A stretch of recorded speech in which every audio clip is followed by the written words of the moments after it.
Ito na nga po at ating pong kapiling sa himpilan mismo ang bagong talagang kalihim po ng DOTR, si Ginoong Vince Dizon. Good morning po, Secretary. Good morning, Kuya Ted. Good morning, Ma'am Cha. Morning. Morning po. Okay, sige. So ang unang katanungan mula kay Baby Girl, go girl. Good morning po. Unang-una sa lahat, maraming salamat. Live na live kayo dito sa show natin. Maraming salamat din po. Secretary Vince Dizon. Kahapon po, laman ng mga balita yung pagsakay nyo sa EDSA Busway. Kamusta po yung naging experience nyo kahapon? Was it your first time riding First time. the EDSA Busway? And after the ride, ano po yung observations ninyo sa naging biyahe nyo po kahapon? Alam niyo, kagaya po nung sinabi namin last week, no, ang importante kasi po talaga, and ito po ang kabilin-bilinan ng ating mahal na Pangulo, is kailangan pong mabilis nating maibsan kahit konti man lang, initially, yung hirap na dinaranas ng mga kababayan nating mga commuter at motorista. And kitang-kita po natin yan, yung hirap na dinadanas nila sa EDSA. No? At ang isa sa mga inumpisahan na nung nakaraan ay itong EDSA Busway. No? May mga nagsabi na nagdebate pa dyan na dapat tanggalin, no? Pero hindi po tayo naniniwala doon. No? Kailangan talaga lalo pa nating pagandahin at gawing mas maayos ang pagpapatakbo niyan. So, kahapon po, kasama ng tatlo sa aming mga staff, yung pong mga batang mga in charge sa busway sa DOTR, umikot po kami, sumakay po kami mula Ortigas Station hanggang Monumento. No, mga ano ho yun, mga alas 5 ng hapon, mga rush hour, no? Para humagaman namin talaga kung anong dinadanas ng mga kababayan natin.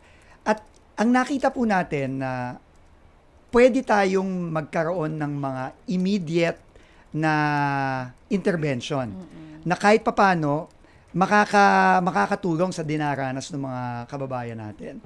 Kung marapatin nyo po, Kuya Ted, Go ahead, DJ Cha, go ahead. I can Go ahead. maybe run down. No? So short term, tingin ko, unang-una po kasi, ang busway po, kagaya sa ibang bansa, kailangan yan tuloy-tuloy. Dapat yan unimpeded. Para yung mga commuter, tuloy-tuloy ang biyahe at predictable yung biyahe nila. No? So, ang nagiging problema po natin, no, sa mga stop, ang una po naming napansin, yung mga bus, naghihintayan ng pasahero. May mga ibang bus po doon, binigan ko yung oras na umaabot ng isang minuto kalahati na nakapark. Kasi syempre, gusto nilang punuin yung bus nila. No? Hindi po pwede yun. Kailangan meron pong mga timer. No? 45 seconds po no, ang time na pagkahinto mo, kailangan 45 seconds, umalis ka na. At susunod-sunod naman po yung mga bus. Kaya yung mga pasahero natin, meron silang option. Ang problema, yung mga timer natin hindi gumagana sa maraming stasyon. No? Kailangan ayusin yon. At madali po yan. Siguro ilang araw, baka isa, 2 linggo lang, maayos na natin yan.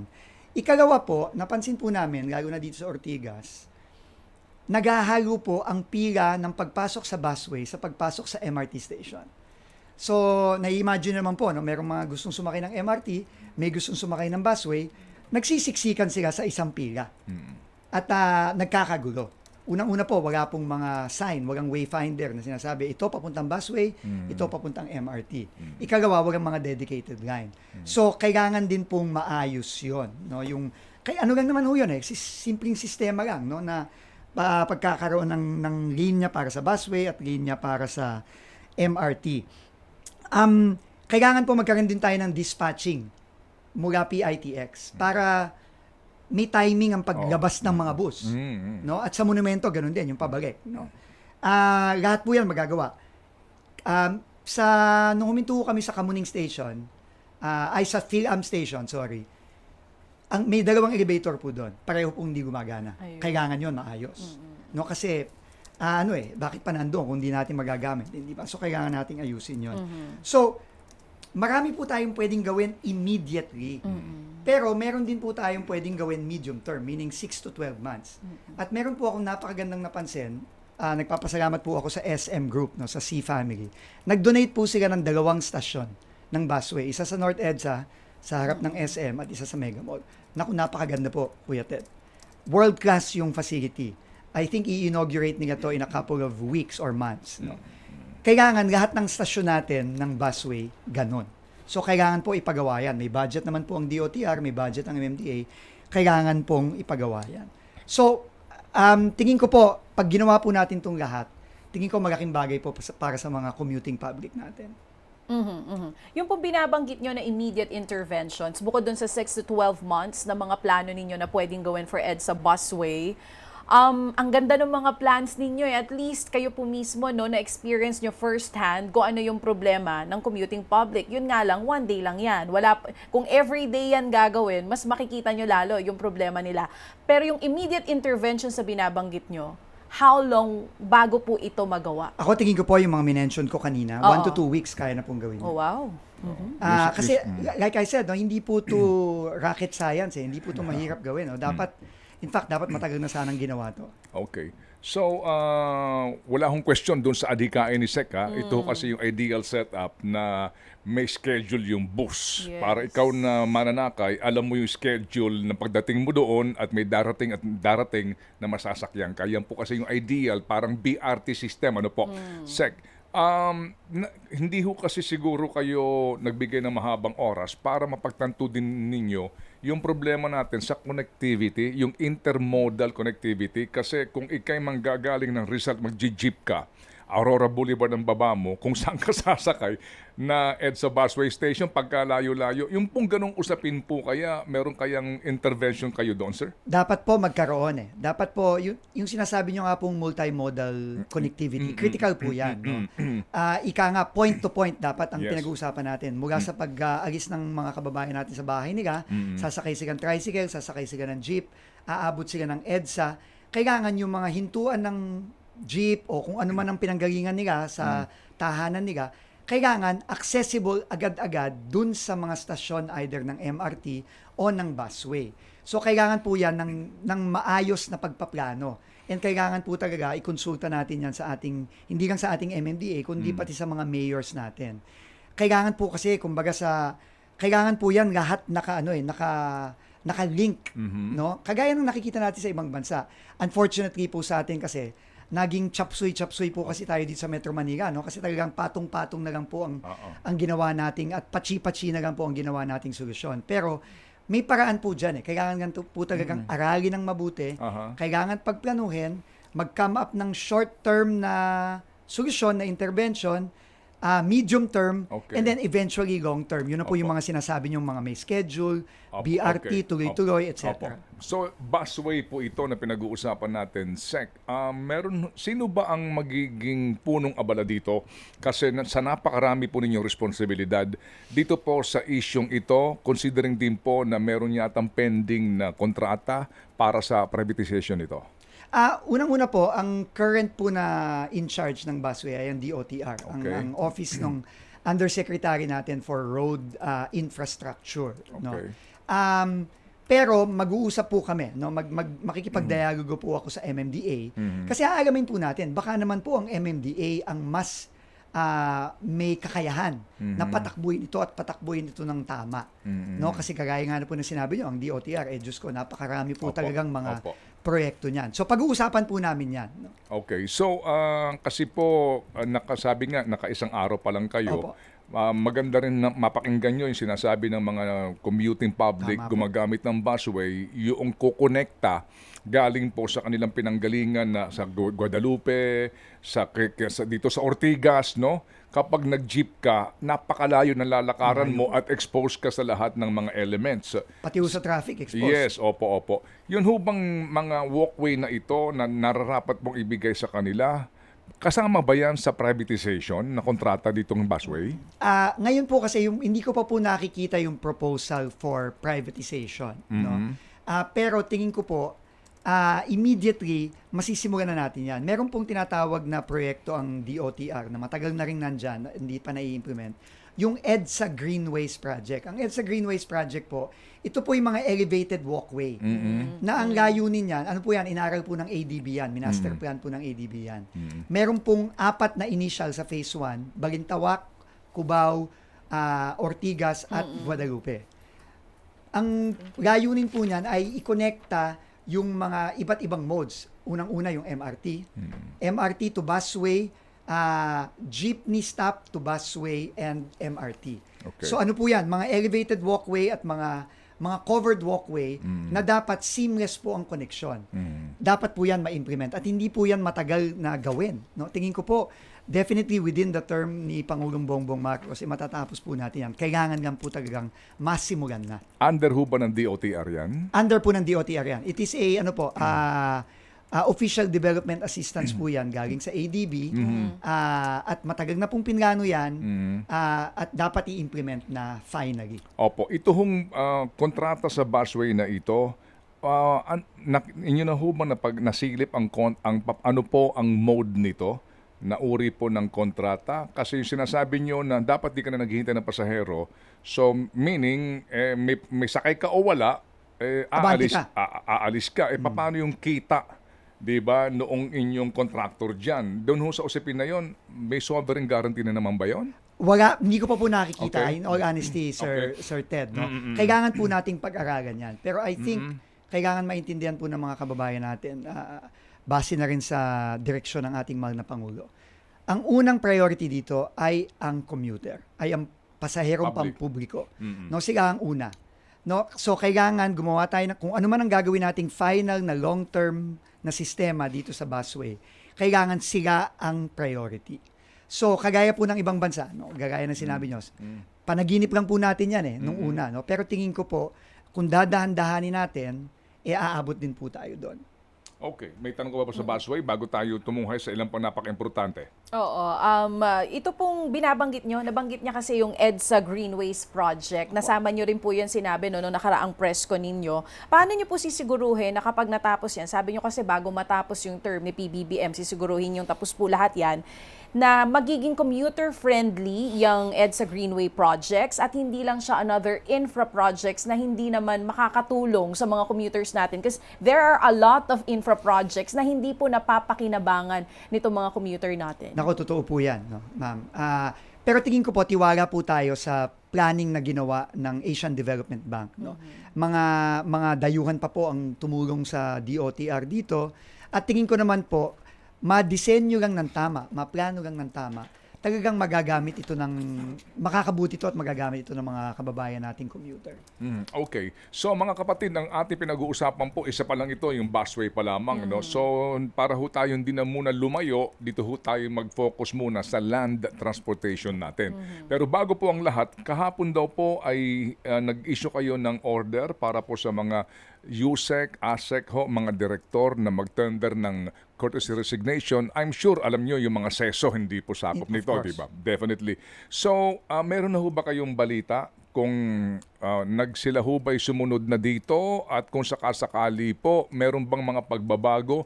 Sa director level ba kasama ba dito? Sa ASEC level ba kasama ba dito yung LTO at LTFRB? Unang-una po, no, pagka alam naman po natin lahat na pagka may bagong administrasyon, may bagong leadership, standard po ang paghingi ng courtesy resignations. No? Opo.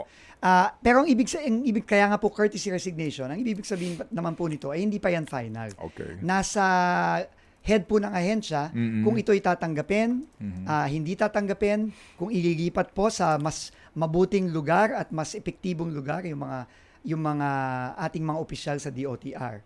No, so magagaman po natin ngayon, no, ay makikipagdialogo po tayo sa ating mga opisyal sa mga susunod na araw at susunod na linggo para po ma-rationalize natin at with the end view na kailangan gawin nating epektibo at episyente yung ating departamento. Kasama na po dyan at unang-una dyan, yung pag-i-ensure na yung mga tao nasa tamang lugar kung saan sila most effective na makakapagtrabaho. Unang-una at ikagawa po, ito po ay limited lamang sa DOTR. Hindi pa po kasama dito ang mga attached agencies tulad ng LTO.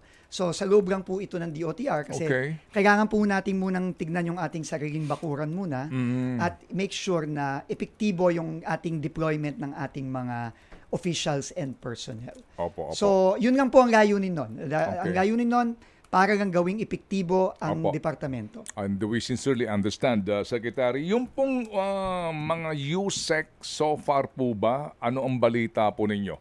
Yung Undersecretary for Land, yung for Air, at saka ito pong sa legal ninyo at maging sa rail. Kumusta po ang appointment ng mga ito?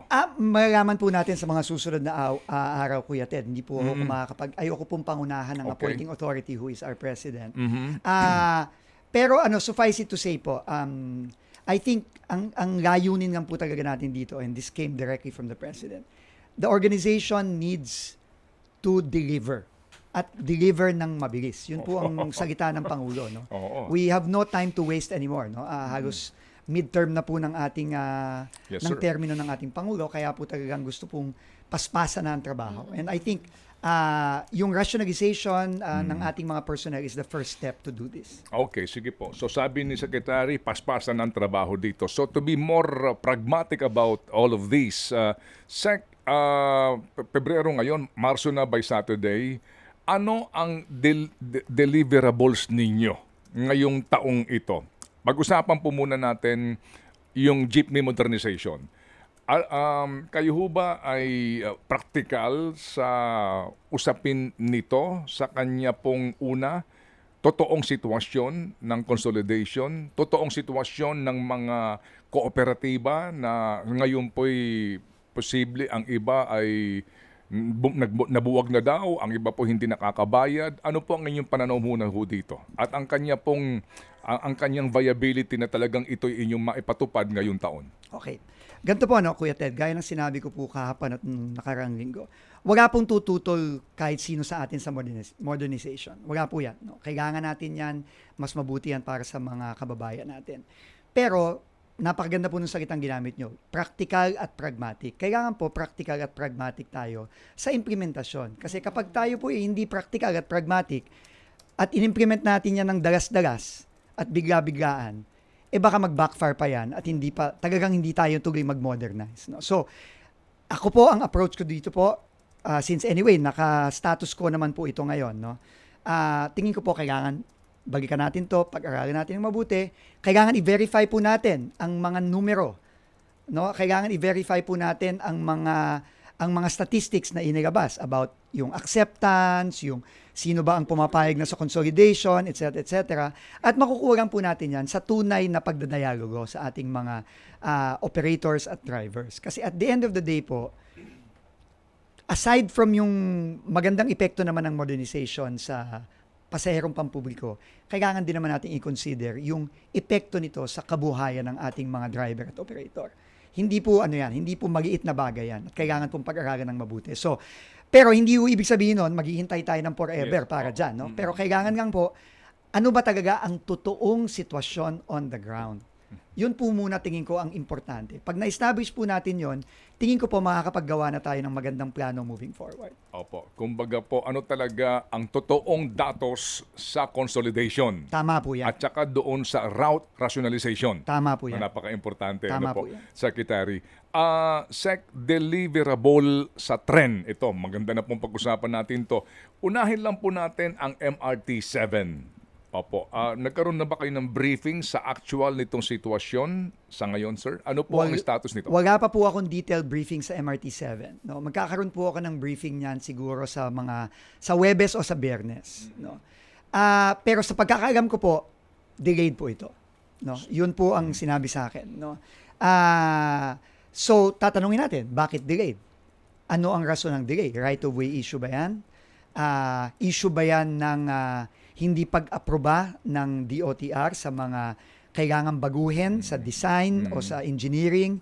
Resulta ba yan ng iba pang mga bagay, ng mga inimpose na regulasyon ng departamento in the past? Kailangan pong malaman natin yan. Pero, kailangan po mapabilisan natin ang implementation yan. Dahil po, kung may delay man yan, kailangan po, tingin ko naman po sa dami na po nang nagawa at nagtitiwala po ako sa leadership ng San Miguel Corporation na gumagawa niyan.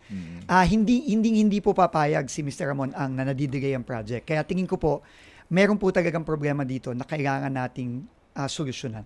Opo. Sa amin po mga naging panayam sa SMC at kay former USEC Regino ng DOTR, kasi nga ang istasyon nagsisimula sa Common Station, di po ba, magtatapos doon sa San Jose del Monte, Bulacan.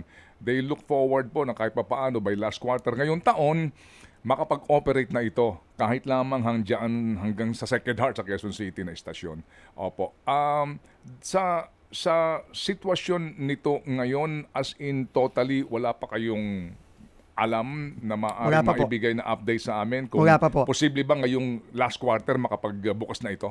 Wala pa po. Okay. Pero magtiwala po kayo sa akin, mga kababayan at Sir Ted, na Mhm. kapag nalaman ko na kasi hindi po ako yung klase ng tao na padalas-dalas, kailangan malaman ko muna ang facts, Mhm. kailangan malaman ko muna ang mga problema, Okay. at magpo-provide tayo ng solusyon. Kasi laging may solusyon. Basta alam natin ang problema at hindi tayo naglolokohan, totoo ang datos, totoo ang sitwasyon on the ground, may solusyon po parati yan. So makakaasa po kayo in the coming weeks, baka ho kahit sa susunod na linggo, meron po tayong update sa MRT7. Pero na-mention nyo po ang common station, Kuya Ted. No? Okay. Mhm. Yan po, kailangan matapos na po yan finally. No? Napakatagal. Pangatlong administrasyon na po ito na pinaplano, dinidevelop ang common station. Hanggang ngayon po, hindi tapos. So, isa pa po ito na kailangan tapusin na. No? Yung connectivity po na sinasabi nyo, isa yan sa mga napakagandang ehemplo kung matapos ng connectivity. Kasi magko-connect po dyan ang MRT3, ang busway, at ang MRT7 LRT1. and LRT1. No? Magko-connect yan. Gago na pag nakonekta na natin all the way to LRT1 ng MRT3. No? So, ano po yan critical na po yan at dekada na po talaga ang lumampas na hindi matapos-tapos yan. So, yan po ang isa sa mga number one priority for Metro Manila na sana matapos na yan lahat. Common Station, MRT7, connectivity to LRT1 if possible, within the term of President Bongbong Marcos. Well, within the term, so 2028 pa yun. Opo. Sinasabi ko, Kuya Ay, Ted, lahat. No? yes, Lahat. opo. Pero yung mga iba po, yung sinasabi nyo po na partial operability ng MRT7, tingin ko po, pipilitin natin na by the end of this year, meron na po tayong umaandar dyan. I just need to understand ano ba ang problema at ano ba ang delay. Opo. Dapat umaandar na. Yung Tama nga lang, po. yung nga lang, ang ending nito doon ba sa common station?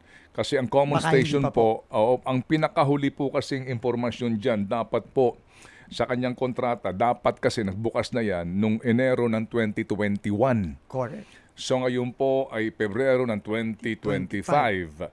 Okay, so paano po ninyo malalaman itong mga actual na problema dito? Kayo ba ay makikipagpulong lamang sa inyong acting USEC for rail o pupuntahan nyo mismo po gayang ginawa nyo kahapon? Pupuntahan nyo pwede yung yun. mismo yung lugar? Kailangan po nating kausapin dyan, number one, yung contractor. Okay. Yung BF na construction company. Opo. Bakit po may delay? Okay. Kasalanan po ba yan ng gobyerno? Kung kasalanan po ng gobyerno, tatanggapin po na natin yan. Pero susolusyonan natin agad kung ano man ang pagkukulang ng gobyerno. Pero kung may kasalanan din po ang contractor, kailangan pong harapin ng contractor yan. No? So, we will find out. Kailangan ko pong pumunta doon mismo, kakausapin ko po ang mga tao doon. Ito mga bagay na ganito po, lalo na yung mga sinasabi mo ngang unacceptable na delay na 2021, ngayon ay 2025 na. Kailangan po, hindi po yan dinedelegate. Kailangan po, ako po mismo ang pupunta dyan at maghahanap ng solusyon para dyan. Okay. So, ito pong North-South Commuter Railway na napag-usapan din po sa inyo pong press con, tinatanggap niyo po yung malaking hamon dito, problema, para po sa right of way niya. Opo. Sa kasalukuyan pong budget ngayong taon ng DOTR, may pera ba kayo sa right Meron of naman way? po. Meron naman pong pera. Ang tanong po, kung kulang ba o sufficiente ba? Yun po ang tanong. At magagaman lang po natin yan kapag nakita na po natin yung mga remainder ng mga lots na kailangan kunin. And paano natin ipa-prioritize ang pag-acquire ng right of way. No? Kasi po, ito po kailangan talagang hindi po dapat pinapatagal ang pagdidesisyon. Minsan po kasi sa right of way, ang kailangan po talaga dito mabilis na desisyon lang Kasi alam nyo naman po ang proseso. Kung private land po yan, kakausapin po natin ang private owner, magpapadaga po tayo ng unang offer, ng pangalawang offer, ng pangatlong offer. Kapag po yan ay hindi pa rin nagkasundo at hindi natanggap, pupunta na po tayo immediately through expropriation. Minsan po yung prosesong yun ay tumatagal ng buwan, ng taon. No? At natutulog po ang proseso. Kinausap ko po ang team na in charge sa NSCR dun sa ating Manila to Clark. At ang sabi ko, ipakita po lahat ang mga pending na hindi pa na-acquire. Ano ba ang status nito? Ito ba ay napadagan na ng mga offer ang mga private owners? At kung hindi pa, padala na ng first, second, third offer. Pagka wala pa rin, immediately we go to expropriation. Wala po tayong choice dyan. Opo. So, at tingin ko naman po, may pondo, at kung kulang naman po ang pondo, tingin ko naman po may paraan sa ating pakikipag-ugnayan sa ating Department of Budget and Management. Kung hindi man this year, pwedeng madagdagan next year. Opo. Sec, nasilip niyo na ba ang 2025 budget ng DOTR? To be honest, hindi pa po. Okay. Ang proposed budget po ninyo ay 180 billion Opo. sa NEP. Opo. Ang naaprubahan sa GAA ay only 87 billion. Opo. Nawagan po ng halos 100 billion. 100 billion. Totoo po. Pero yung pong ilang mga malalaking proyekto, na napaka-importante sa commuters natin, ito pong subway project na pag-usapan natin mamaya, itong NSCR na ito, North-South Commuter Railway System, no? Ito po ay napunta yung counterpart ng gobyerno para po dito sa mga inutang natin na mga loans na ito para ponduhan ito ay napunta sa kung tawagin po ay unprogrammed appropriations. So, kumbaga, wala pang pera ito. Opo. Kayo ho ba nung nakausap niyo sa Presidente, napag-usapan ba ninyo itong bagay na ito? Natutulungan kayo ni Presidente? Opo. Hanapan po ng pera to? Opo. Napag-usapan po namin. In fact, yan po ang unang-unang bring up ng ating Pangulo. No, So alam niya talagang ito ang problema mo? Alam po niya. He's very, very well aware. Ang ating Pangulo talaga, he's very well informed. No? At ito po talaga ay mabigat na problema, inaamin ko. No? Hindi po ito madaling problema. Pero nakipag-usap na rin po ako sa ating Department of Finance kay Secretary Recto. Nakipag-usap na rin po ako kay Secretary Mina Pangandaman, ang ating DBM Secretary. At inassure niya po ang DOTR na kahit na nasaan program fund itong mga appropriation na ito, no, na para sa mga big ticket projects natin, may pagkukunan po tayo sa tamang panahon. So ngayon po, ang ginagawa po namin, hinahanda lang po namin ang lahat ng kinakailangang gastusin para sa big ticket projects tulad ng Manila to Clark Railway at ng Metro Manila Subway na magbi-briefing sa akin yung team ngayon right after this program. Okay. Para po mapakita na sa DBM at sa DOF para mapaghandaan na ho ito sa mga coming months. No? Okay, sige. So hindi pa ho tayo tapos dyan kasi hindi Opo. pa napag-uusapan yung papunta ng Calamba hanggang Legazpi na PNR ha, na yun po umaaray din kasi nagsisimula ngayon pero kakapusin sila ng pera. So, Marami sige. pong mga taxpayers and commuters ang umaasa po na magkakaroon kayo talaga ng actual inspection and monitoring dun sa mga sinasabi niyo pong walang escalator sa carousel bus. At sana magkaroon daw ng proper P2P terminals. And then from Robbie on X, sabi niya, are there plans for real dedicated bicycle lanes completely protected from motorcycles and cars, not just painted lanes on the road? So ito question Sige, okay. naman. Dami pa Bicycle nila ibang lane, question itong tanong dito. ng ating tagapakinig po, Sec muna please. Oo.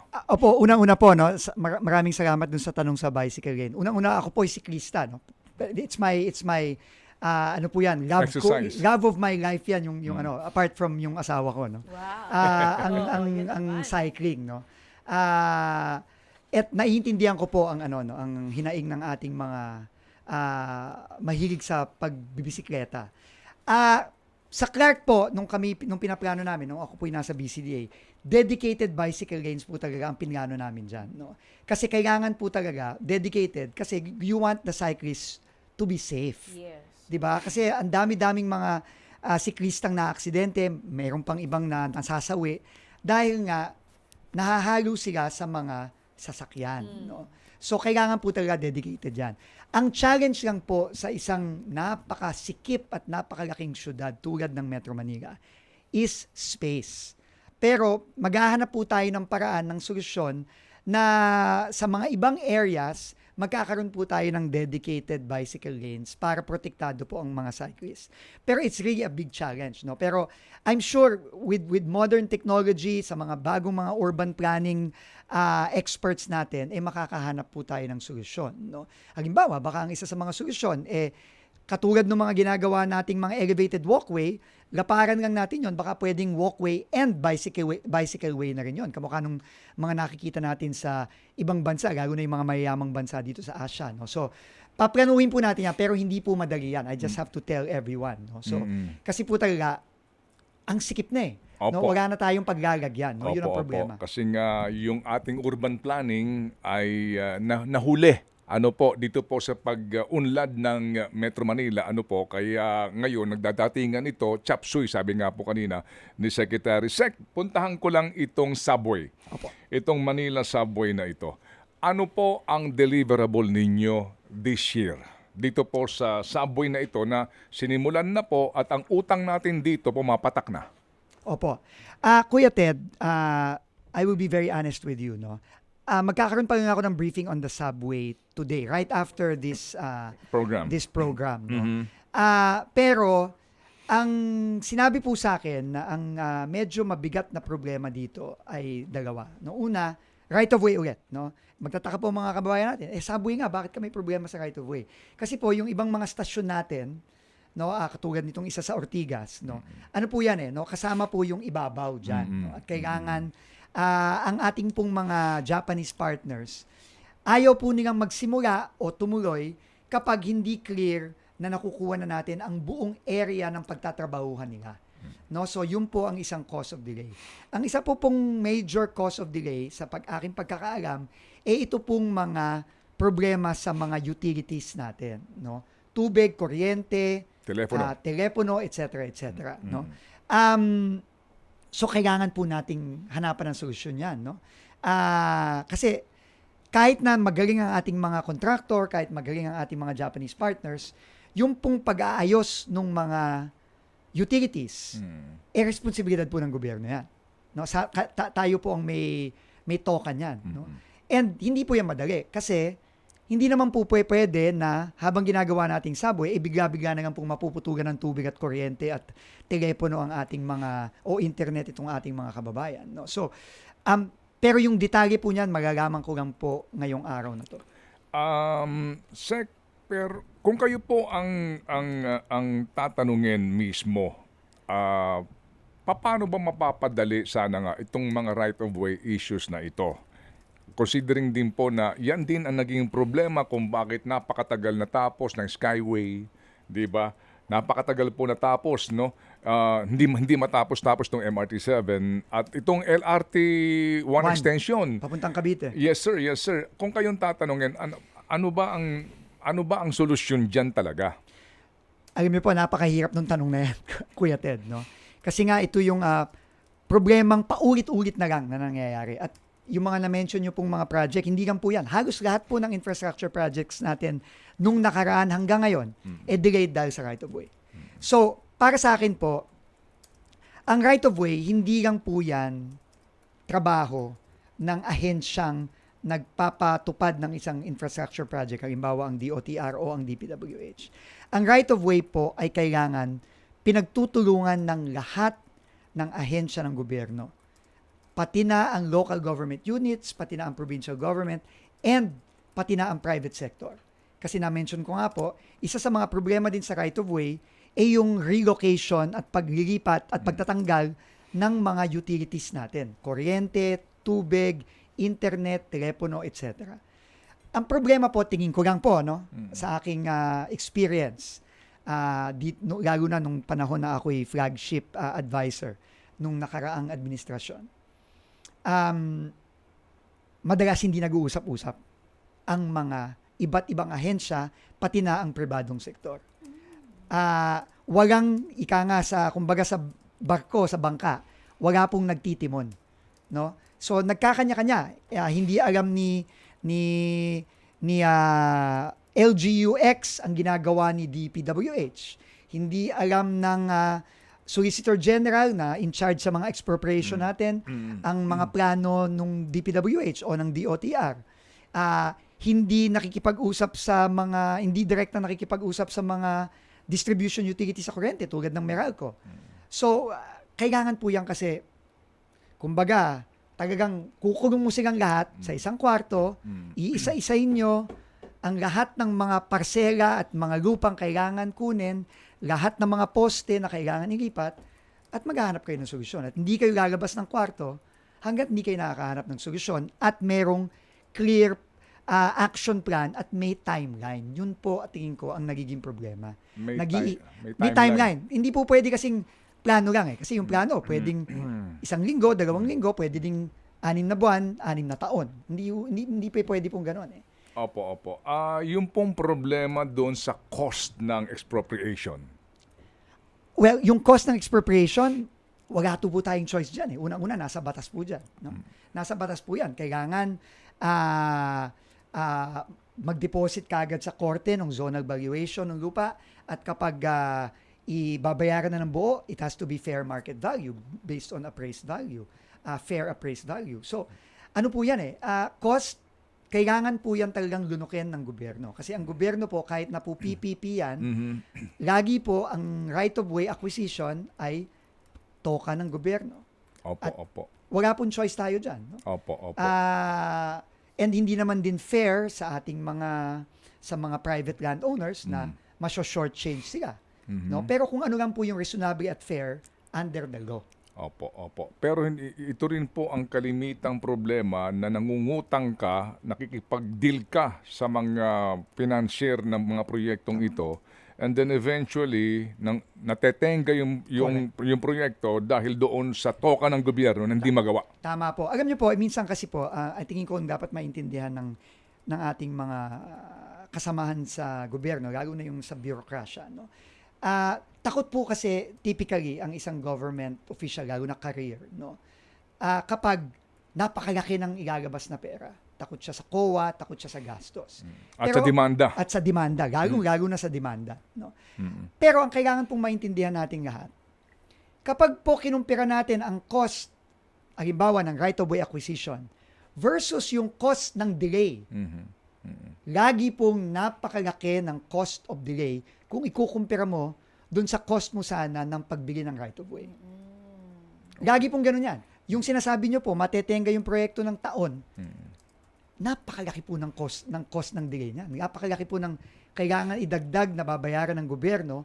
Pero kung sana, binayaran na lang niya yung right-of-way agad-agad, hindi siya nagdalawang isip, within the bounds of the law, naiwasan natin ang delay. Opo. So, ano po yan change in mindset po yan talaga eh. And yun po ang gusto kong iparating din sa mga kasama ko sa DOTR na basta nasa tama tayo sa batas, wag po tayong matatakot. Okay, so sa subway wala muna kayo makokomento rito, but definitely po, hindi makapagbubukas ito ngayong hanggang 2028 na term ng Presidente. Ayoko pa pong magsalita. Okay. Sir Ted, no? Sige sir, we understand. Pagbigyan niyo po ako at Opo. ayoko pong magsalita kasi na wala lahat ng datos. Nawala pang datos. Opo. So, pero needless to say, pipilitin po natin kung ano ang kaya nating tapusin at ang goal ko po talaga, and ito kakausapin ko po talaga ang ating mga Japanese partners, ay yung tinatawag na partial operability. Kung may mapagana po tayo na 1, 2, 3 stasyon bago magtapos ang termino ng ating mahal na Pangulo, tingin ko po, napakalaking bagay na po noon para sa ating mga kababayan. Okay. Doon po sa North-South Commuter Railway na ito, so putol ito. Pinuntahan nyo na ba ito? So hindi ito manggagaling sa... from Tutuban, hindi siya tutuloy hanggang Valenzuela, di ba? Kasi Actually po ngayon, hindi pa po nag-uumpisa yung Tutuban. No? Ang ongoing po natin ngayon ay Solis to Valenzuela and then Valenzuela to Malolos, Malolos to Clark. Yun po, ongoing po lahat yan. May problema pong, medyo may problema lang po konti dun sa Valenzuela to Solis na tingin ko masusolusyon na naman natin. Pero, ang putol po natin, malaking putol, no, ay dun sa simula ng Kalumpit, Bulacan, hanggang Clark, nadadaan sa San Fernando at Angeles stations. Yun po, napakalaking bungi po niyan. No? At right of way, ang pinakamalaking problema po niyan. So, ako po'y makikipag-ugnayan. In fact, bukas po may meeting ako sa ating magaling na mayor ng Angeles City, si Mayor Pogi Gasatin. Kasi po, malaking portion nung bunge, ika nga, nandun sa Angeles City. No? Meron ding malaking portion ng bunge sa San Fernando at meron ding malaki sa Kalumpit, Bulacan. So, yan po kumbaga sa kung gera po, kung i-compare natin sa gera to, yan pong tatlong yan ang battleground municipality, cities and municipality. Opo. Para sa ano? Mm. Para sa Manila to Clark.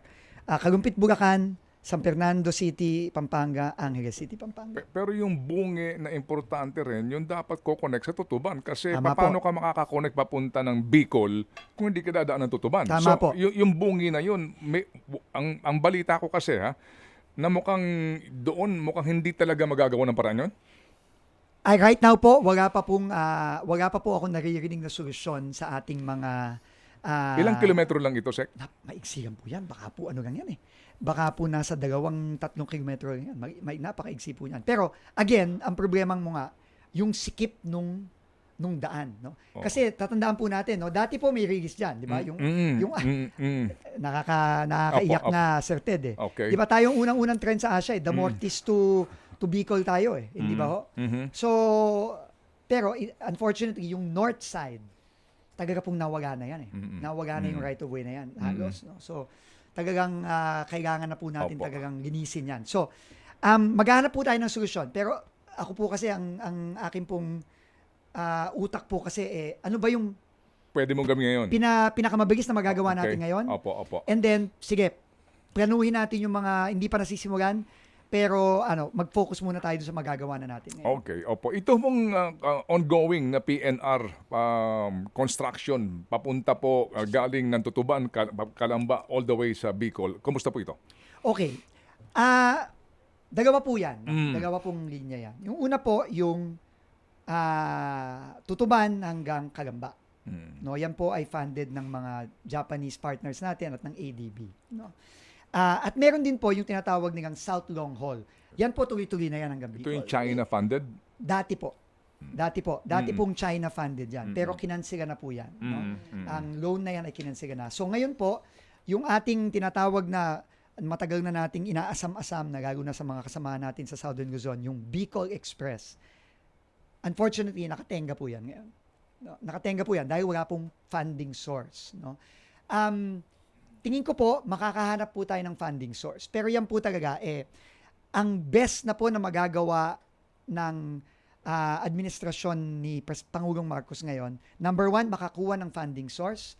Number 2, makumpleto natin ang detailed engineering and design para tuloy-tuloy na. At sana po, baka may masimulan tayo kahit konting mga segments nitong Bicol Express natin. Pero definitely po yan, hindi po yan matatapos. Oo. At baka kahit 20% niyan, hindi po magagawa hanggang 2028. Opo. So, ihiwalay natin, Sec, yung ikako pa ay deliverables ninyo. Opo. Tangible, kumbaga, na accomplishment. Pero meron pa ho kayong pinaghahandaan pa ngayon na mga proyekto for feasibility study and for funding source para po sa next administration na, di Totoo po po ba? yan. Okay, pag-uusapan natin yun, Sec, Yes para po. lang Definitely magkaroon ng ideya ang ating mga kababayan kung gaano ba talaga kalawak itong ideal na plano ho ng ating gobyerno para sa komportableng pagsakay sa tren ng ating mga kababayan from north to south. Meron nga sa Mindanao nabalitaan nyo ho, di ba? Meron din po yung sinasabi po na kauna-unahang rail system sa Mindanao. Sabi niya, patanong naman po si Secretary Vince, what good does it bring suspending cashless toll payments? It only hinders growth. Ano pong sagot niyo dito? Alam niyo po, like I said, yung modernization, yung innovation, wala tayong problema dyan. Pero kailangan, hindi to at the expense na mapeperwisyo ang motorista. Ang problema po natin dun sa cashless, sa pagmamadali ng cashless, nangyari na po yan eh. Kung naalala po natin, a few years ago, sinubukan po yung gawin sa NLEX tsaka sa SLEX. Ano po ang nangyari? Ang may alam po nito alam po nito ni Secretary Rex Gatchalian ng DSWD nung siya ay mayor ng Valenzuela. Ang nangyayari po dito, nagkaroon po ng Carmageddon sa NLEX. Nagkabulbul po dahil po yung mga ibang tao hindi nila alam na wala na pagang cashless. Ang dami nila nagkabulbul ang mga lane sa Balintawak at sa mga exit sa NLEX. Ano ang naging resulta? Napuwersa po ang NLEX na itaas lahat ng barrier para lang makadaan. Hindi po na-implement ng mabuti. So, ang tanong ko po sa TRB nung binrip nila ako, yung bang sistema naayos na simula nung nagkabulbol, nung sinubukang i-implemento hanggang ngayon. Hindi po ako mabigyan ng siguradong Na sagot klaro. ng TRB. So ang sabi ko, why will we risk it? Bakit nating i-risk na mapirwisyo ulit ang mga motorista kung hindi naman tayo sigurado na yung mga problema dati naayos na ngayon? Una yon. Ikalawa, ang problema ko personally, no, sa cashless system. Kung ikaw ay isang motorista na ano ka lang, yung tama lang yung budget mo at nagtatrabaho ka, sakto lang ang budget mo. Paano kung halimbawa nakalimutan mong mag-load o kinapos ka ng konti for that month at hindi mo matap up yung load mo sa RFID at yung balance mo zero o negative, anong mangyayari sa'yo? At dumadaan ka sa NLEX. Anong mangyayari sa'yo? Paano ka dadaan? Anong ibig sabihin nun? Hindi ka na mag-NLEX? Papadaanin ka na lang sa MacArthur Highway na sobrang traffic? Ganun ba ang gusto natin mangyari? Tingin ko hindi naman tama yon. So, to me, kailangan yung innovation, modernization, okay lang. Pero, maganda yan. Pero dapat, not at the expense na mapeperwisyo ang ating mga motorista. Yun lang po. Kanina nga po, sabi sa akin ng staff nyo rito, kayo nang gagaling pa ng Pampanga. So sabi ko, araw-araw bang dumadaan sa NLEX si Secretary? Kasi kung araw-araw, 2 times a day po. matanong lang kita, binabasahan ka ba lagi ng RFID? 2 times a day. May mga pagkakataong bang hindi ka binabasa? I mean, to be just frank and honest about it. Absolutely, meron. Tama. Merong panahon na hindi na Hindi ka binabasahan, na di ba? hindi babasahan. Oo. Alam niyo po, ito po, no, baka yung mga kababayan natin. Kasi yung sinasabi ko taga TRB nung aming na-interview sec, ikaw ba dumadaan ka dyan? Kasi dapat alam mo din na minsan hindi ka binabasahan eh. Opo. Ako po araw-araw, 2 times a day, dumadaan po ng NLEX. Oo. No? Halos dulot-dulo. Alam niyo po, minsan nga po, kasi pag hindi nabasa yung RFID mo sa kotse, di ba, kailangan i-ano mo yung card, di ba? Oo. Ang problema, maliit akong tao. Ako, minsan ako Naaabot, nagdadrive. Sek? Hindi ko maabot eh. Oo. Hindi ko Bumisita maabot. ka ngayon, Hindi. ano? Alam mo ang ginawa ko? Oo. Bumili ako nung selfie stick. Dinikit ko yung card ko dun sa selfie stick. Para maabot mo. Ginagano ko, tapos ginagabas ko yung selfie stick para madikit ko dun sa Nag-effort ka Mabuti kasi kung babasahin doon. Minsan hindi binabasa. Madagas naman po binabasa. Pero Madalas. matagal. Okay. Matagal. Ayun. Pero yun nga po ang sinasabi ko. No? Kaya nagpapasalamat din po ako, by the way, sa ating dalawang toll operator, ang Okay. MPTC at ang San Miguel. Kasi nagpagabas po sila kahapon ng mga statements of support dun sa ating naging desisyon. Okay. At willingness to work with us. Kasi ito po ang marami pong problema tayong hinaharap eh. Pero ang solusyon ng talaga dito is kung mag-usap tayo, magtulungan tayo. Okay. Pero Sec, yung po kasing ideal nga sana dito, yung interoperability. Yan. Opo, na hindi mo na kinakailangan ng dalawang RFID. Na-brief ba kayo ng TRB dito? Kailan po ito magiging posible na para po sa convenience din ng ating mga motorista? Na-brief po ako ng TRB, pero kagaya po nung sinabi ko sa inyo, yung briefing ko po kasi ng mga kasamahan ko sa gobyerno, gusto ko laging bine-verify dun sa ating mga private partners. So, kung mamarapatin nyo po, kakausapin ko lang po muna ang MPTC at ang SMC at tatanungin ko po, dahil ito pong MOA na ito, nung 2018 pa po ito pinirmahan. 2018, so basically 7 years na po ang nakaraan. Hindi pa rin po na-implement ito. Oo. So, kailangan po ma-implement na po ito ASAP, immediately. Okay, so timetable po dito. Kasi you only have 3 years na lang itong Ay, Marcos naku, siguro naman po administration. itong interoperability. Hindi naman po tayo aabot ng 2026 dapat dito. Kailangan ma-implement na ito. Okay, sige. So, Chuck, habang ikaw nag-iipon dyan ng mga reaksyon, ito lang po, bago natin tunghayan, kasi meron po mga katanungan ng mga taga-Sugbo, no? Yung Cebu Bus Rapid Transit Project. Meron din po tayong Davao Public Transport Modernization Project. Itong mga to, Sec, ano hong balita nyo rito? Kasama po sa priorities natin ang Cebu BRT at ang Davao Bus System. No? Kagaya po ng sinabi ko, no, pasintabi na lang po, Sir Ted, i-contextualize ko lang itong mga Okay. proyektong to. No? Ang ultimate solution po sa problema ng traffic, sa problema ng kalbaryo ng mga pasahero natin araw-araw ay high capacity mass transportation. Ang ibig pong sabihin nun is hindi na sila kailangan magkotse, na ang kaya ng kotse ay 4 hanggang 6. At sila, imbes na magkokotse, sasakay na lang sila ng BRT, ng tren, ng MRT, at ng bus. No? Yan po ang, ano po yan, hindi po tayo nag-imbento niyan. Yan po ang karanasan ng lahat ng mga bansa sa buong mundo.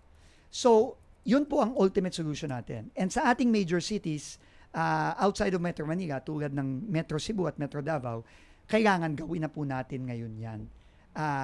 Habang maaga pa, actually late na nga. Pero bago pa mangyari yung nakikita nating nangyayari sa Metro Manila, kailangan gawin na natin yan. So, ang World Bank po ay nagpondo ng bus rapid transit para sa Cebu. No, critical po yan. Sisimulan po yan along Osmeña Boulevard, no, Yes, yung sir. kanilang Yes, sir. parang EDSA sa Cebu, sa Cebu City. So, kailangan po madaliin natin yan. Pero again, delayed din po yan. Yung Davao naman po, ito po yung talagang world-class bus system. Meaning, ito po yung, kunyari, pupunta po kayo ng Hong Kong, ng Singapore, ng London, ng iba't ibang mga mayayamang syudad. Meron pong bus na may oras nang dadating, may oras na aalis. So, yung pong travel time, predictable. No? But again, high capacity din yon at episyente ang pagpapatakbo. So, yan po, tingin ko mauumpisa na po natin dapat ng immediately yung bus, yung ating bus system sa Davao. Opo, masisimulan po ninyo yan kung may pondo kayo. Pero, again, nasilip nyo na ho ba ang inyong pondo? Meron pong, in fairness naman po, no? Opo, In fairness opo, naman opo. po, meron pong konting pondo. Meaning, para Okay. magsimula, meron po tayong konting pondo. Opo. Pero yung higit na malaking pondo ay nasa unprogrammed fund. And umaasa po ako sa suporta ng ating Secretary of Finance, Secretary Okay. Recto at Secretary of Opo. Budget na si Secretary Mina Mhm. na at the right time pwede tayong makahingi doon sa unprogrammed fund na napopondohan nila Okay. Opo. para po hindi maantala itong implementation. Sige po. So sa mga taga Cebu na nanonood ngayon sa atin, sa mga taga Davao, maglabi kayo sa mga congressman ninyo. Kasi ang pinakahuling hawak ko ngayon dito na budget mismo, ha? Oo. Sa ilalim ng GAA, nasa ang program fund dito, pati nga yung loan proceeds walang nakalagay. So tulungan nyo si Secretary, maglabi kayo sa mga congressman ninyo na mapondohan ito. Kasi Sec, pag nasilip mo yung budget ninyo, masisindak ka kung paano ka makakagalaw dito dahil practically 100 bilyon ang binawas sa inyong budget at pagkatapos yung pang mga importanteng mga big ticket projects ay napunta sa program appropriations. Yan ang katotohanan dito kaya malaking problema itong budget. Sa airport po, Sec, ano po, maliban dito ngayon sa NAIA, no? Kayo ba, meron na kayong assessment so far dito po sa transition na nangyayari tapos po mag-take over San Miguel? Opo, maganda po ang nagiging transition. No? And ako po ay napakalaki po ng paniniwala ko sa public-private partnerships. No? Tingin ko po talaga sa infrastructure operations and maintenance. No? Yung pagpapatakbo at pagme-maintain, dapat po yan ay nasa kamay ng pribadong sektor. No? Hindi po sa minamaliit ko ang ating mga government agencies, pero medyo tali po kasi talaga ang kamay ng gobyerno sa pag-ooperate at sa pag-maintain. Yung ating capacity building at yung simple na lang na pagpapalit ng bumbilya, pagpapalit ng mga nasisirang burokrasya, no? mga toilet facilities, halimbawa, no? Napakatagal po ng procurement, ng pagpapalit nitong mga maliliit na bagay na to. Paano pa po yung mga komplikadong mga sistema sa isang airport o sa isang train system, no? So kailangan po talaga pribadong ibigay na natin sa pribadong sektor ang pagpapatakbo at pagme-maintain ng mga ganito klaseng mga pasilidad. So sa airport po, I think napakaganda po ng ginawa ni Secretary Bautista, no? Ang pagpa-privatize ng NAIA. At based sa aking reports na nakuha at pupunta po ako sa NAIA very soon, magamang po as early as next week, napakaganda na po na naging improvements, medyo lumuluwag na, bumibilis na po ang daloy ng ating mga pasahero. At tingin ko sa mga susunod na buwan, makakakita na tayo ng mga malalaking improvement dyan. Pati na rin sa itsura ng ating airports, yung interiors natin, yung mga CR, mas malinis na, etc. No?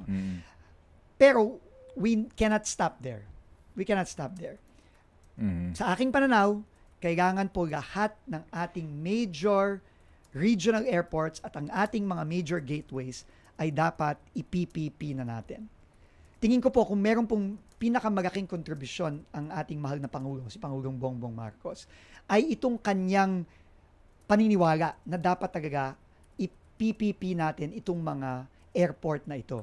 At ito po ang ating magiging commitment sa utos ng ating Pangulo na ang mga major airports natin, lalong-lalo na, Kuya Ted, Ma'am Cha, yung ating mga tourist destinations, Siargao, Boracay, Palawan, Bohol. Puerto Princesa, Busuanga, Bohol, Legazpi. Kausap ko po si Congressman Joey Salceda, no, na ngayon ay tumatakbo po ng gobernador ng Albay. ng Albay. Bagong-bago po ang airport niya. No? Kakatapos lang po to nung nakaraang administrasyon. No?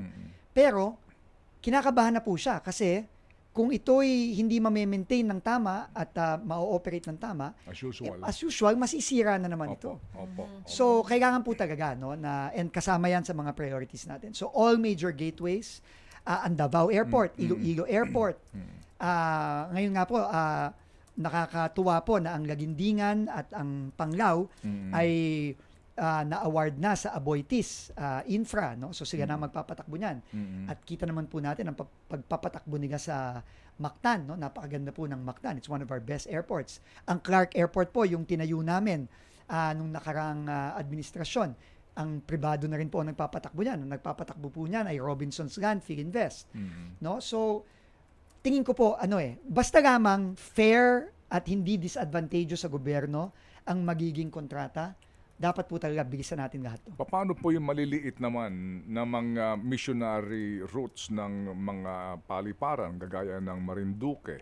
Ito ho yung mga sa Samar din po, bagamat may development doon Manakanaka, paano po yung mga inter-island na mga airports natin? Alam niyo, Kuya Ted, Anong balak niyo dito? ngayon ko pa lang sasabihin to, no, sa iyo, no? Pero subject to final master planning, no, and may mga nag-a-advise po kasi sa atin sa airports, no, ang International Finance Corporation ng World Bank at ang Asian Development Bank, no. Sila pong dalawa ang nag-a-advise sa atin para ma-develop talaga natin itong mga airports.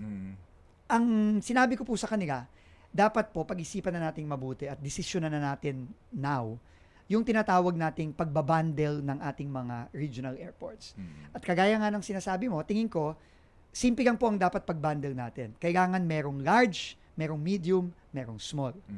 No? Kung meron tayong ganong sistema na hopefully yun ang ipopropose ng ating mga advisor, kahit yung mga maliliit, madadala natin dun sa pag-develop ng mga malalaki at ng mga medium-sized airports natin. Opo. So, yun po ang plano natin. No? Oo, para naman din hindi ho na pag-iiwanan kahit na hindi araw-araw ang flight, no? Pero may Tama accessible po na airport para hindi naman stranded yung mga tao Alam doon. niyo po, naniniwala. Ngayon po kasi, ang nag-ooperate ng marami sa ating mga airport ay ang CAAP, ang Civil Aviation Authority of the Philippines.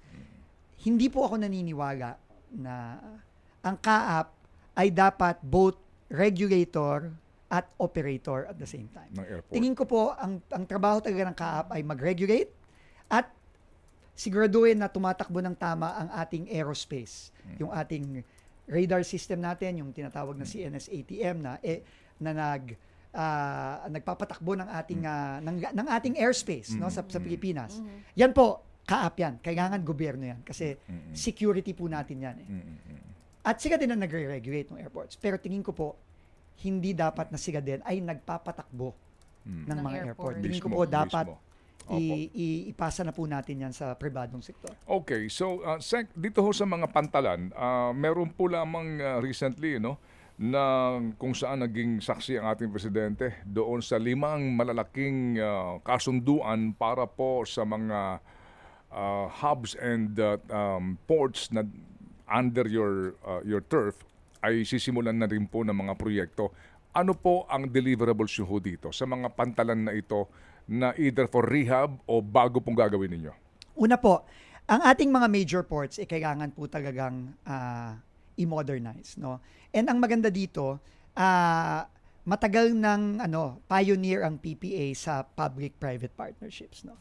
Alam naman po natin ang ating ports sa Manila, sa Subic, sa Cebu, pribado po ang nagpapatakbo niyan. At napakaayos po at episyente ng pagpapatakbo ng ating mga puerto.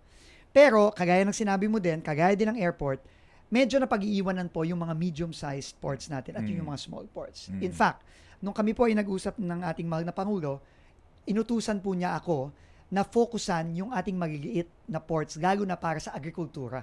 Okay. Kasi alam niyo po, isa sa mga major causes din ng mataas na presyo ng pagkain ay yung logistics, no, yung supply chain, no, at nagsisimula yan lahat sa puerto, no. So yung pagkakaroon ng mga agri-ports na meron ng cold storage facilities at iba pang mga facilities para mas mabilis at mas madaling ma-move ang mga pagkain natin, mga gulay, mga prutas natin, lalo na yung mga perishable na mabilis mabulok na mga agri-products natin, yun ang kailangan natin pagtuunan ng pansin. Kaya po ang ating magaling na GM ng PPA, si GMJ Santiago, ay dinirect ko na po na makipag-ugnayan na po sa Department of Agriculture, at ako din po ay makikipag-ugnayan kay Secretary Kiko Laurel para po magtulungan tayo So ma-develop itong mga saan ang puerto to. pinaka-major port ngayon na tingin mo ay magkakaroon ng malaking pagbabago? Ngayon po, meron po, una-una, nakita po natin yung nangyari sa Iloilo. Dati po ang Iloilo ay napaka-dormant ng port na yan. Halos wala nangyayari dyan, walang activity. Nung yan po ay pinipipi o pinrivatize ng PPA, Diyos ko, ngayon po, ang bilis ng development. No? At nakita po natin immediately, I think a few days after na manalo ang ICTSI, talagang nandun na po kagad ng mga crane, active na po yung port, nagpasok na po ng mga personnel dyan, at talagang nabuhay po ang Port of Iloilo. No? So, gagawin na po natin yan I think meron ng plano ang PPA sa Gensan. Okay. Meron po tayong bagong puerto sa Cebu ng ating mga kasamahan sa Cebu Ports Authority, at gagawa po tayo sa Batangas, sa iba't iba po pong mga major hubs natin sa Luzon, Visayas at Mindanao. Ano po ang inyong balak po naman para po sa passenger shipping lines na mapaunlad ang kanila pong magkaroon pa po ng karagdagang investment dito? Kasi for the longest time, mukhang ang iba ho dito, hindi na po naglagak na bago pang puhunan para mapaunlad dito. Alam niyo po, aaminin ko po sa inyo, no? Kailangan ko po pong aralan ng mabuti ang ating shipping industry. Pero the little that I know is wala pong insentibo ang ating pribadong sektor talaga para mag-invest. Mag-invest na po. Both foreign and local. No? Kasi for the longest time, medyo sarado po tayo, no? Sa domestic shipping. No? Pero ngayon na medyo bumubuka na tayo, tingin ko po, it's about time na makipag-ugnayan po tayo sa ating private sector partner sa shipping industry, no, both domestic and even foreign, no, kasi medyo parang hindi po ata tama na tayo ang isa sa mga pinakamalaking archipelago sa buong mundo at napaka-underdeveloped ng ating shipping industry. So that needs to change. But hayaan niyo po, Kuya Ted, pagka nakipag-ugnayan na po ako sa ating private sector at sa ating marina, titingnan po natin paano natin further mai-incentivize ang investment sa shipping. Sige, so may huling tanong lang po kasi ang dami pa lakad ni Secretary at kanyang Yes mga po. meeting, may mga huli na lang po reaction sec, galing po kay Chacha. Yes po. Ito meron dito, sabi niya, clearly, you are pro-privatization. Naririnig po natin yan. At sumasang-ayon naman kami dito ni Sir Ted, no, na talagang kita natin yung effect ng privatization dito sa mga, halimbawa sa airport, sa tolls din po natin, maging sa iba pang mga areas na na-privatize na. Ang sinasabi niya dito, paano niyo po sisiguruhin, babalansehin, na kapag na-privatize na, itong mga gusto nyo pong gawin, halimbawa lahat ng airports, gateways, hindi po mahihirapan yung mga pasahero natin sa fees, sa taas Tama pasahe. sa lahat po ng magiging pagtaas sa presyo nito. Last time sa airports, ang dami nagrereklamo sa parking and other fees. Paano nyo po ito babalansin? Alam niyo po, Secretary? sa pag-privatize, napakaganda po ng tanong ng ating kababayan na nagpadala ng tanong na yan. Sa privatization po, kailangan po talaga, tama yung ginamit niyang salita, balancing act po talaga yan. Ang number one role ng gobyerno ay i-regulate ang mga babayaran ng ating publiko, ng ating passengers, no? Kung airport ang pinag-uusapan natin, ang ating mga commuting public, kung tren ang pinag-uusapan natin. Yan po talaga ang primary role ng gobyerno. Kaya dapat sa lahat ng kontrata na privatization contracts, very clear na kapag fees to the public, may say ang gobyerno dyan. Ang gobyerno ang magsasabi kung go or no go. Halimbawa, ang ating mga tollway, halimbawa, yan ang perfect example. Nasanay ang mga pampublikong motorista natin. Regulated po yan ng TRB. No, hindi po pwedeng magtaas ng toll rate si San Miguel o si MPTC hanggat hindi yan dumadaan sa tamang proseso ng konsultasyon, ng pagsusuri ng ating mga kasamahan sa TRB bago ma-aproba ang rate. At minsan, hindi na-aproba yung buong rate. Minsan, kalahati lang nung kanilang hinihing increase ang na-aproba. Kailangan po, sagrado po yan. No? Kailangan po talaga yan ang maging role ng gobyerno. Oo, timing yan. Kasi ang tanong nila dito, kayo ba isang ayon doon sa ipatutupad daw ho na dagdag singil sa LRT1? Sa pagkaalam ko po kasi, yan po ay na-aproba na. No? Hindi ko pa po nakikita yung detalye niyan at kung kailan i-implement niyan. Pero ina-assume ko po no, na ang regulators natin, ginawa ang trabaho nila. Okay. Meaning, pinag-aralan yan, tinignan ng cost, tinignan ng epekto sa ating mga publiko, at yan ay fair and reasonable. Kasi kailangan maintindihan din po ng mga kababayan natin. No? Kung hindi naman po natin papayagan ang mga pagtaas ng rate, ang magsasuffer din po dyan ay ang publiko.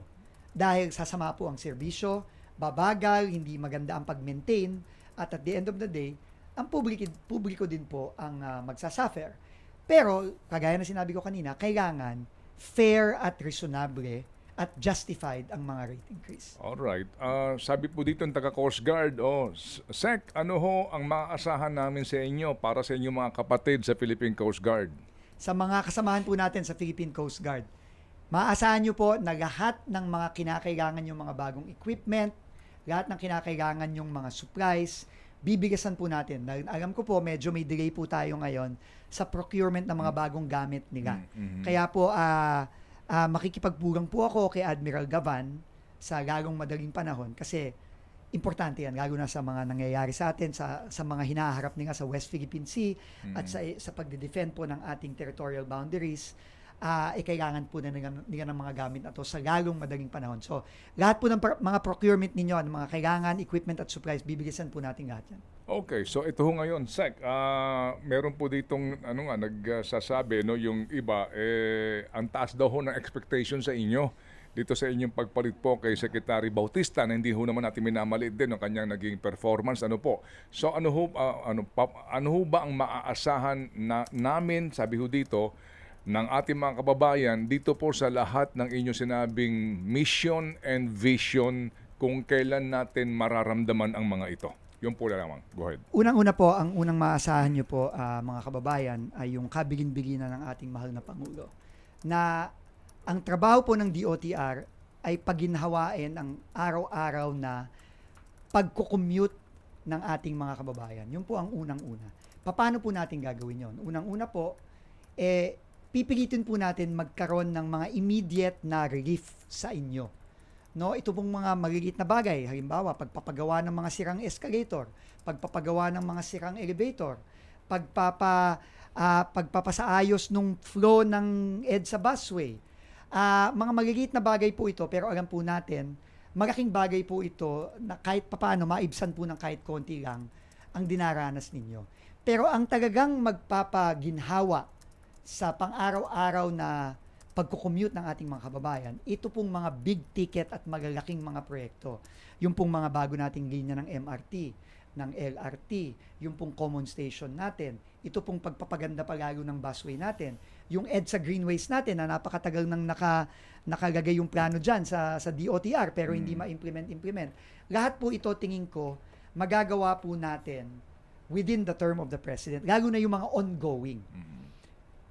Ang susunod po dyan ay yung mga talagang long term, no, yung subway. Nako, napakalaki, game changer po talaga yan. Pag nagkaroon na tayo ng subway at hopefully tuloy-tuloy pong gagawin yan ng mga succeeding administrations.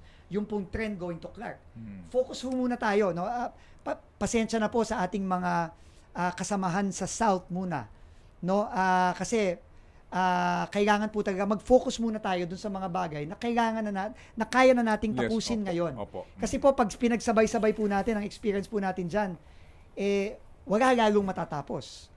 So aayusin po natin ang Bicol Express, hahanapan natin ng funding 'yan, gagawin nating ready na for construction 'yan. Pero payagan nyo lang po kaming mag-focus talaga dun sa mga ongoing na at sa tingin namin kahit papano ay matatapos natin dito sa natitirang 3 taon ni Pangulong Marcos. Yung nga po yun, deliverables. Ika nga, yung maari ho natin talagang makita na agad-agad. So, Secretary Vince, please find time to sleep. Opo. Thank you po. Opo. And We Godspeed, wish you sir. well. Ha? Maraming Godspeed salamat po at Good luck. pagdasal niyo po kami sa DOTR, sa lahat ng ahensya ng Amen, gobyerno. amen. Sabi ko nga po kanina, baby girl, no? tama. Ang tagumpay po ni Secretary Vince ay hindi niya tagumpay o tagumpay ng Marcos Correct. administration, kung hindi Oo. tagumpay ng mga Pilipino. Dahil sino ba ang ayaw, di ba, na magkaroon ng komportableng biyahe at mabilis pong biyahe araw-araw, lalo na Tama. po sa mga uring manggagawa. Salamat po na marami kay Secretary Vince Dizon. Maraming salamat po.